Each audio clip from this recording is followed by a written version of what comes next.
Hello and welcome to another Fox 411. And I got a doozy today, folks. We've had the Brickstreet Theatre people on before about all of their productions that they've had here the last few years. We've actually had some interviews on.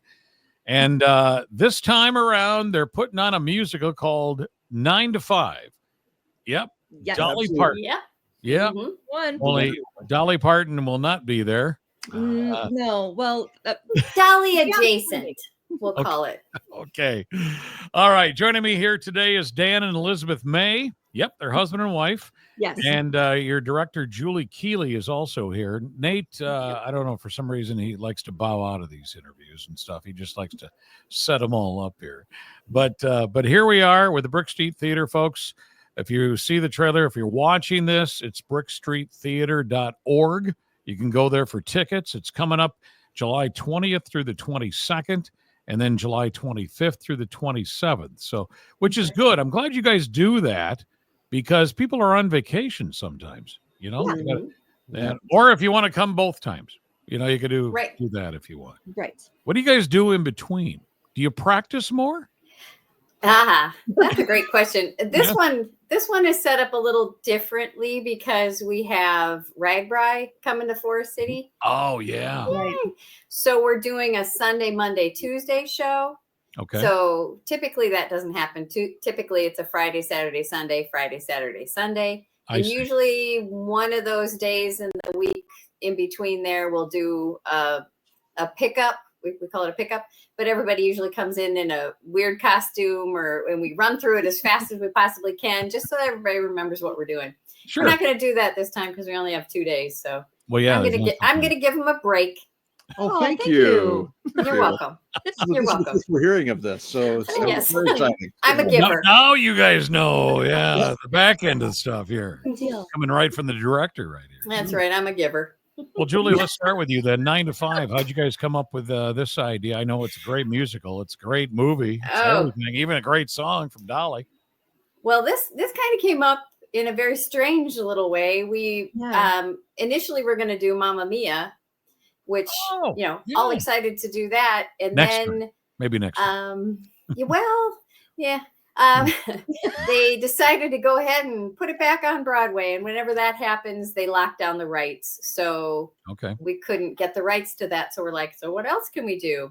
Oh. And we thought, let's go with something that's still got the same theme. It's women empowerment. It's going to be great. And 9 to 5 fit all those criteria. So I'm like, I'm game. Let's do it. Let's kind of give people the background in case it's been a while since we watched this. You kind of said it already about women and empowerment and working and in the field and stuff. And I'm trying to remember back from the movie. The musical has been on Broadway for quite some time. Yeah. Yes. Okay. Yeah. Elizabeth, you want to explain what the show's about? Yeah. Sure. You're gonna leave that to me? Oh, No. who makes the most money at their work, at their job? Maybe we're okay. He's the boss. I'm the boss. He's the boss. I'm the bad guy. Yes. He is the bad guy. He's so smarmy and so gross. It's so bad. And what does your character do then? You are after him though. So I know. Yeah. Maybe you should explain that first. Who you guys play? Who do you portray in the musical? So I'll let him go first. So I'm Franklin Hart Jr. He's an awful, awful person. He's everything that you would like a bad boss. That's who he is. And he's the bad guy. Right. And I play Roz, who's like the office gossip that's madly in love with him. And I'm the only one that seems to like him. But I really because he's mean. He's a bad boss. He's a bad boss. And everyone else seems to get it but me. Yep.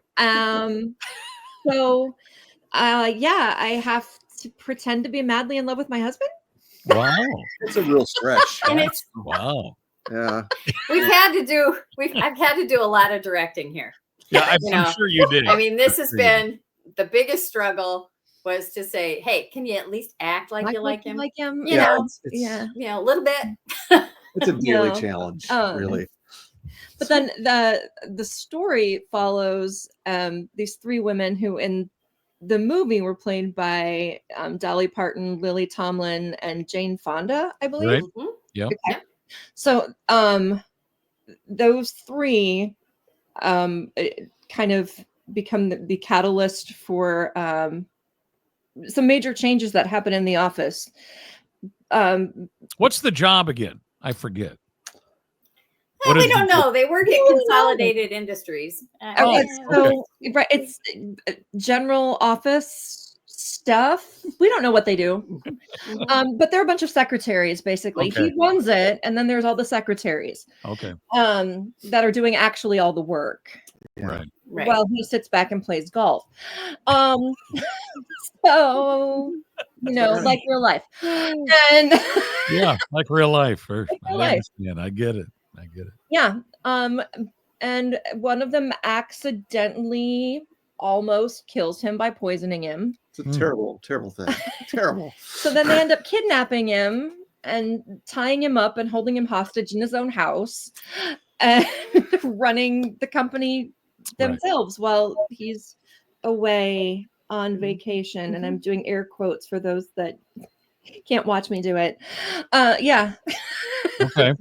Okay. Julie, how many, besides the song 9 to 5, what other songs are in this musical? They're going to be songs that stick with you. Okay. After the show. Oh yeah. But a lot of them, they were all written by Dolly, and she helped write the show too. Okay. Along with another, Resnick is her last name. I can't remember what her first name is, but they wrote the musical together. Mm-hmm. And there are a lot of plays on 9 to 5, but then there are also these other songs around here. It's all about we just do what we do around here. And then there's where Violet, one of the lead characters, has been working at Consolidated for a long time and keeps getting overlooked for promotions because she's a woman. Right. What? Why would that happen? So anyway, she has these aspirations of becoming CEO, and there's a wonderful song and a great dance number that I think is one of the best in the show. That it's called "One of the Boys," and it's Roz. It's not Roz. It's Violet and all of the boys who are. It's a big show number, but Elizabeth and Dan both have some songs that. I don't know if we can talk about them on the. I don't know if you can. They're very. Well, listen, we're not doing Dolly's other musical, The Best Little Whorehouse in Texas. But you know what? This is probably just as inappropriate. Yeah. Yes, exactly. Dolly's got a sense of humor, and well, we should talk about that. This is a comedy musical. It is. Yes. Oh my gosh, yes. Well, that's a good funny part. A comedy that is probably not appropriate for anyone under the age of 13. Okay. Yeah.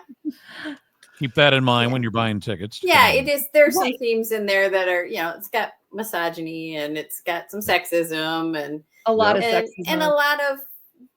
Yeah. But Dolly has some certain qualities that get talked about a lot in this. Her assets.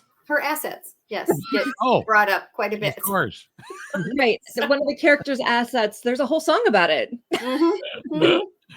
That's great. Yeah. You know what's funny about Mm-hmm. this whole title too of, we don't even have 9 to 5 hardly anymore. No. For a work day. Back then, yes. Mm-hmm. Maybe they were called maybe banker's hours. I don't know. But yeah. But that's goes beyond now, I guess. It's kind of neat that it's still you can make these musicals into today's theme as well and what's going on in 2025 as opposed to back then. I want to say this was in the 80s. Was that in the 80s? It's happening right around 1979, 1980. Okay, earlier.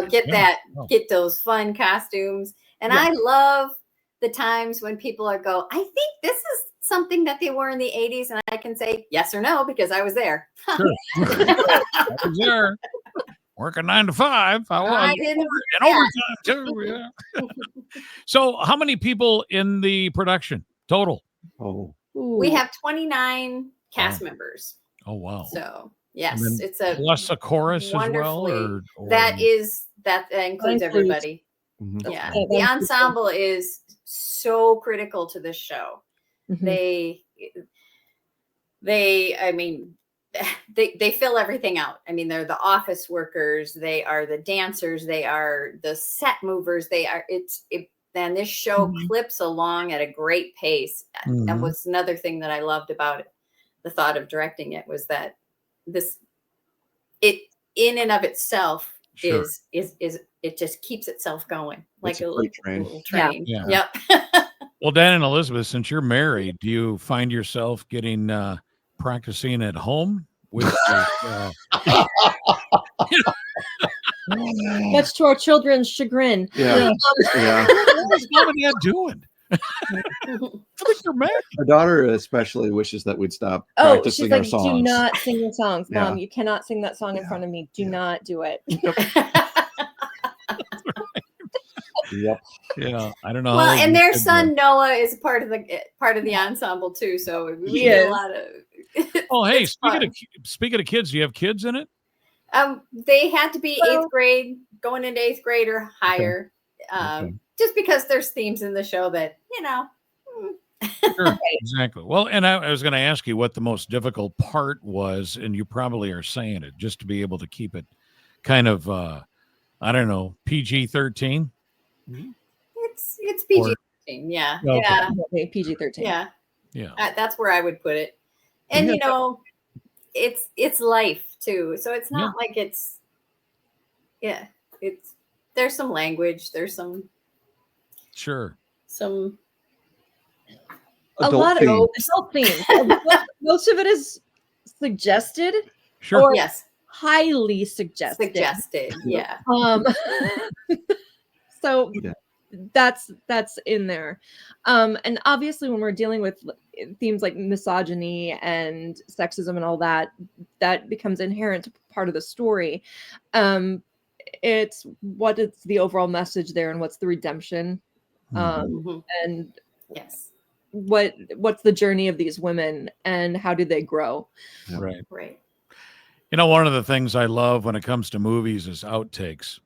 I'm sure you guys have, I don't know if you got a camera on when you guys are practicing or whatever, but I would bet, especially this musical, you would have a lot of good outtakes, because you can't tell me that you're singing along and it's just everybody's just starts bursts out laughing.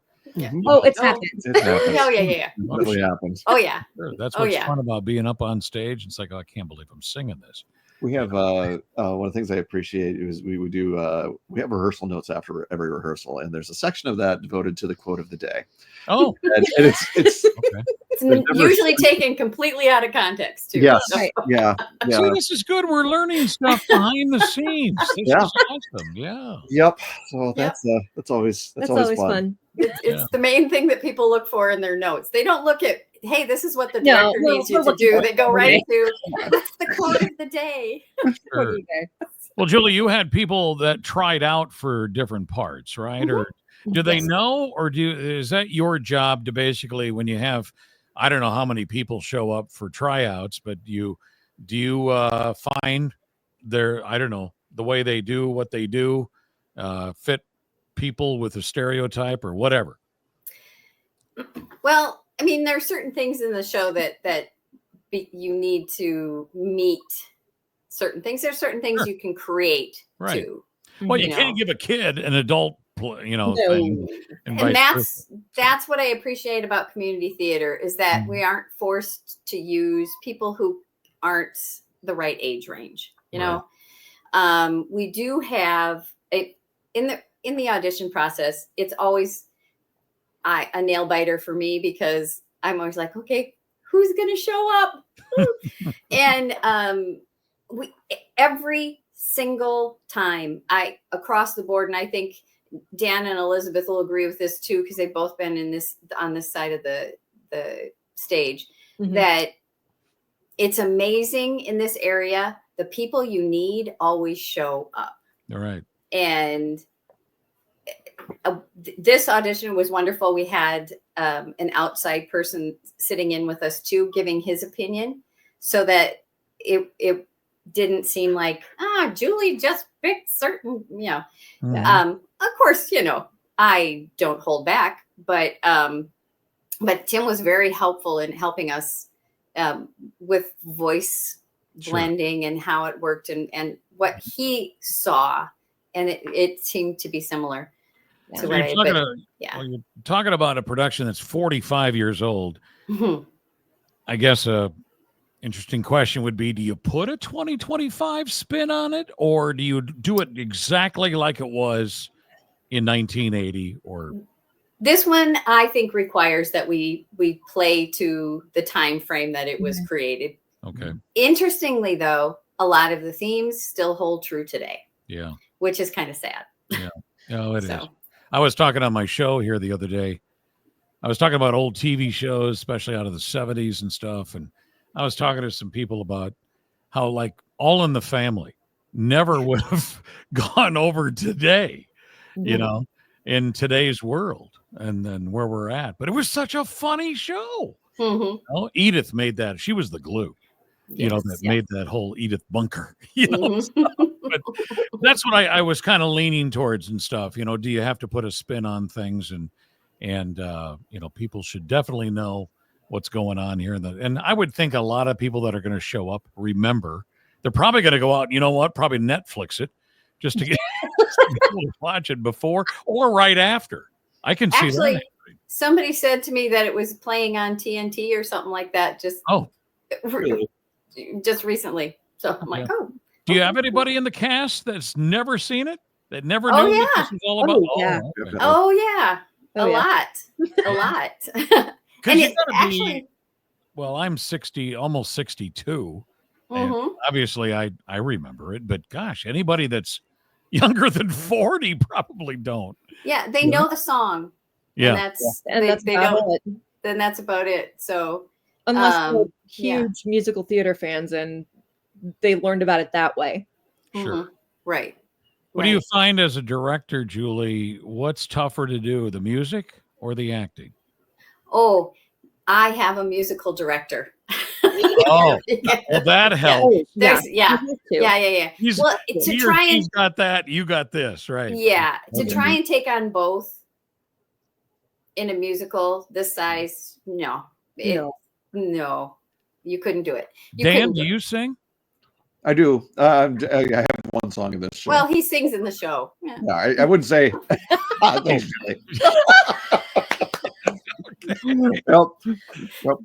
I muddle along. How's that sound? Okay. He's fantastic. They both are fantastic. They steal the show. They steal the scenes. They steal the show, and it's phenomenal. I'm there for it. It's probably one of the biggest character roles that I've ever done, as far as Roz is definitely a character. Yes. Yeah, obviously. And I'm going to say a little something here, but I don't think Elizabeth thought that was the role I was going to pick her for. Oh no, I didn't at all. I'm like, okay, and I need to research this little bit more again to figure out, okay, who is this character? Little outside the box for her. So totally outside the box for me.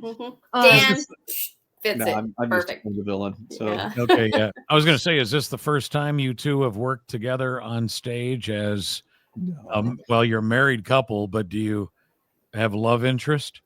Have you ever done this before, type thing? Where you ever had a love interest in your own husband? No, we have not. Yeah. We've played siblings. Yeah.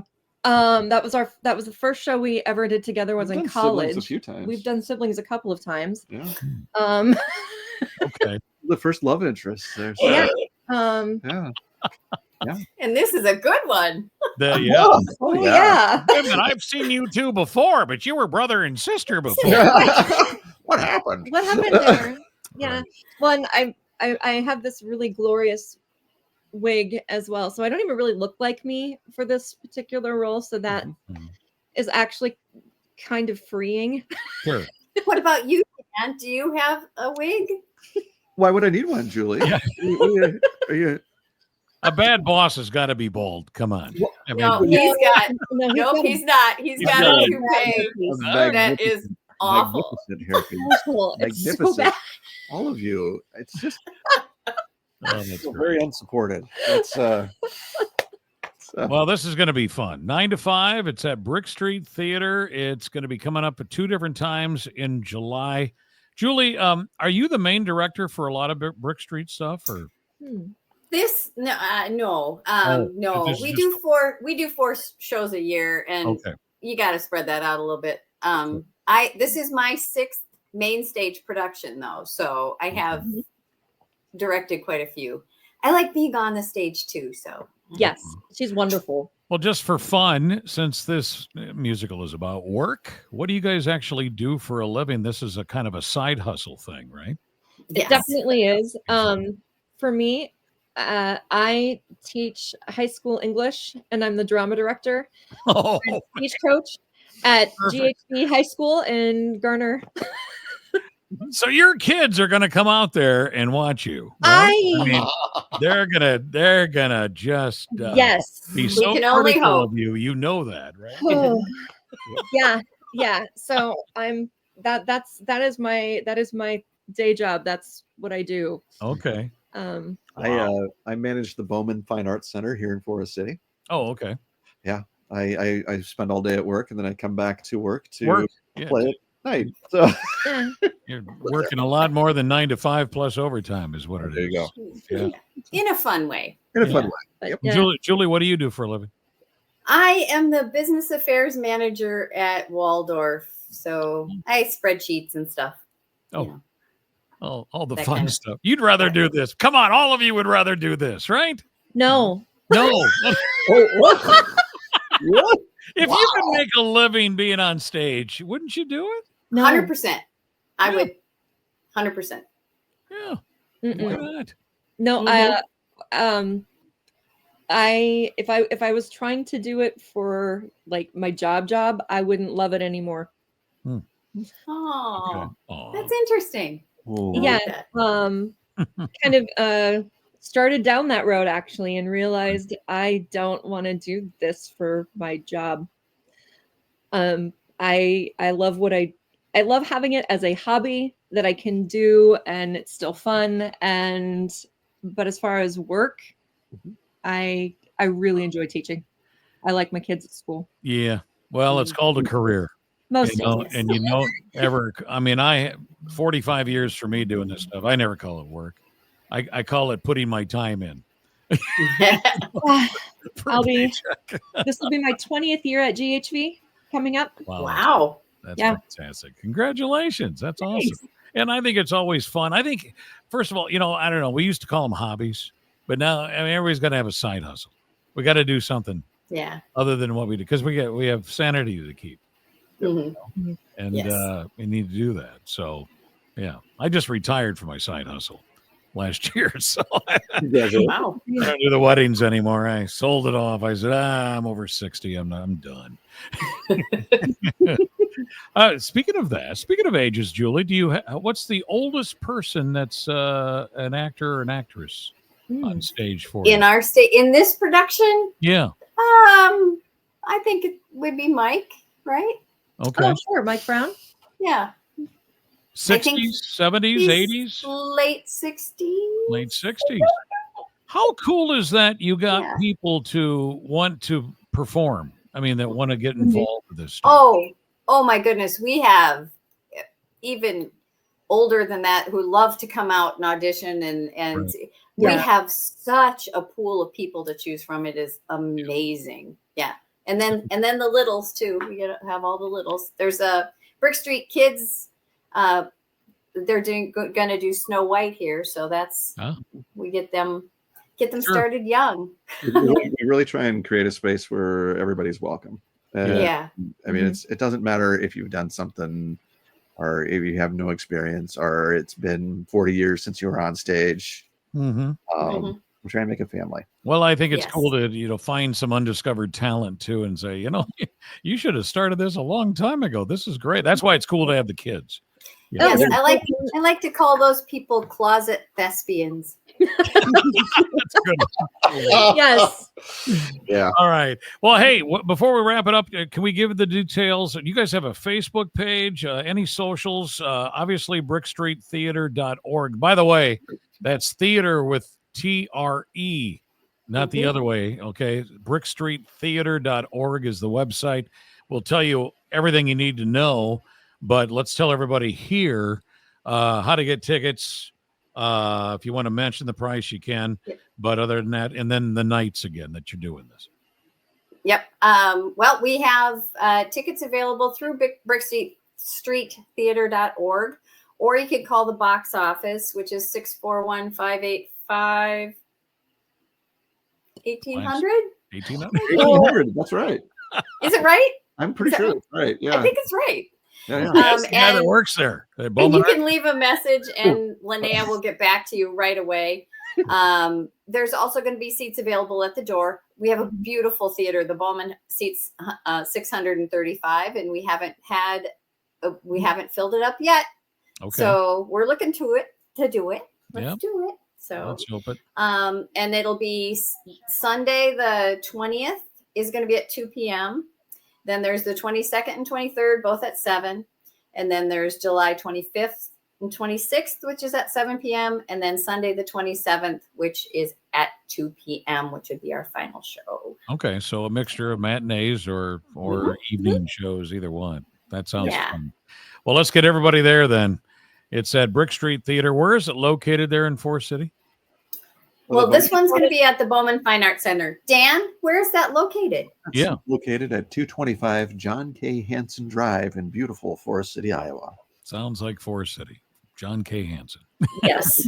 Directly across from the Waldorf Fieldhouse and the YMCA. So wonderful. It's right in that area. How long have you been working on this now? When did you start? And then into the production, probably 7 weeks.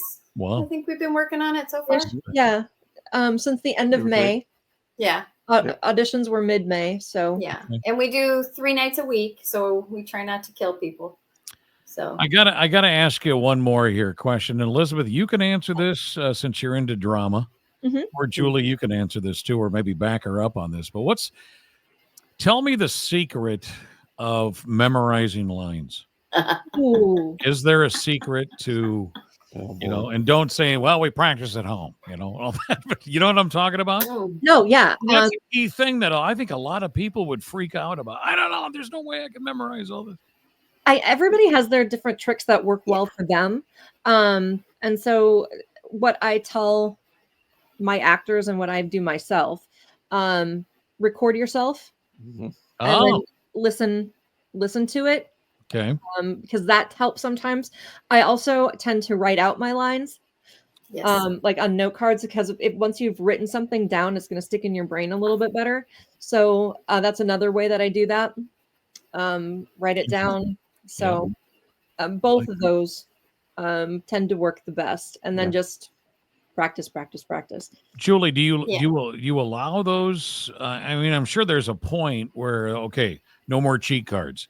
You need to learn all this stuff or whatever. Yeah. But do you allow that in the first couple of weeks of maybe rehearsal? Oh, actually, usually we get to the last couple of weeks of before the show where it's like, okay, no more script, no more calling line. Right. If you can't remember your line, you better make something up and hope that the people around you pick it up. Yeah. I always think it's funny when somebody you're acting with actually remembers your line for you. Oh. Yeah. Well, that's that can and can't be helpful at times because then you don't know where to go with it from there. That's a good talent to have when you can memorize all. Oh, it is. And some people, that's the way they do it, is they listen to the whole thing over and over and over again, and they have it all memory. So there's so many different methods. For me, I see the page in my head, and so it's like I'm reading what's on the page as I'm learning it. It's funny though, if I forget something, it's like it's redacted. Oh, sure. I get it. Of course. It's like, hey, I know there's a word there, but it's all blacked out. I can't figure out what it is. So as a director, do you have to memorize the whole play? Oh gosh, no! I hold on to the script the whole time. Okay. Yeah. And it's usually, hey, who's supposed to be? Yeah. And we rely heavily on so many people. Sure. To do what they're doing too. I mean, I have Brandon Roberts is our stage manager. He's amazing. And if anybody's got a job that is unbelievable, he does. He takes all the notes. He makes sure people are where they're supposed to be, when they're supposed to be there. He can call the show from the booth, curtain close, curtain open, scrim up, He makes you look good, Julie. And he does. He does. He really does. He was my student and my stage manager in the high school while he was a student at GHV. And so I've had him as my stage manager in the past too, and he's amazing. He is incredible. And then there's Hannah, who is the musical director, who, I mean, I can tell if something sounds good, and I can tell when it doesn't quite sound good, but I don't know how to fix it. Yeah. That's not my job of the music director. And she is fantastic. And that's Hannah Ferguson, and she's just wonderful. We've had a choreographer come in and help with the choreography. We have a dance captain who makes sure about the dancing too. Yeah. Dances and stuff like that. It is amazing. It is amazing. So we have a choreographer and a dance captain who are in control of all that. So it takes a lot of moving parts. We have people who are going to be running the lights and the sound. My husband, it was so great. He volunteered to build the set. He volunteered? Volunteered. Wow. Right? Keep him, Julie. Yeah, he volunteered. He's the lighting designer. It was Dan's doing the lights. Yep. Volunteered for that too.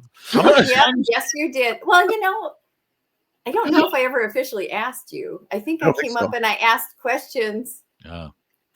I just got tired of asking and questions. then all of a sudden you're doing the lights, and I'm like, I like the way that worked out. Yeah.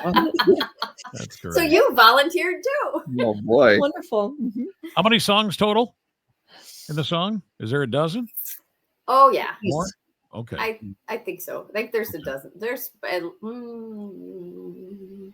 There's 14 scenes in the first act, but they don't all have a song. Okay. And then there's 7 scenes in the second act, which don't all have songs either. So I mean, you're 14-ish. Probably. Yeah. I gotta ask. Does the married couple / boss employee have a kissing scene? No. Oh. No. Because I am madly in love with him. Yeah. He does not reciprocate those feelings. It's true. It's true. My heart belongs to another. Several others. Several others. But well, you really are a bad guy. Oh Terrible. yeah, he's awful. Awful He's human. awful. So he's married. He is married. Yeah. Like his character in the show is a married man. And you're madly in love with this married guy. Yeah, it doesn't matter. Okay. Doesn't matter to him. So, but he is completely infatuated with Dora Lee, his personal secretary. It's true. And is constantly trying to convince her that they need to have an affair. Yeah, right. Yeah. Oh, wow. What fun, guys. This is going to be cute. It's going to be funny. It's going to be fun. Everything, brickstreettheatre.org for tickets. It's 9 to 5. I want to thank Julie Keeley, the director, and Dan and Elizabeth May here, who are in the show. And you guys have been a joy to talk to. Appreciate it much. Thank you. Thank you so much. Hope you guys see you at the show. Sell it out. Sell it out. Yeah. Each and every performance. All right. Go to brickstreettheatre.org for more info.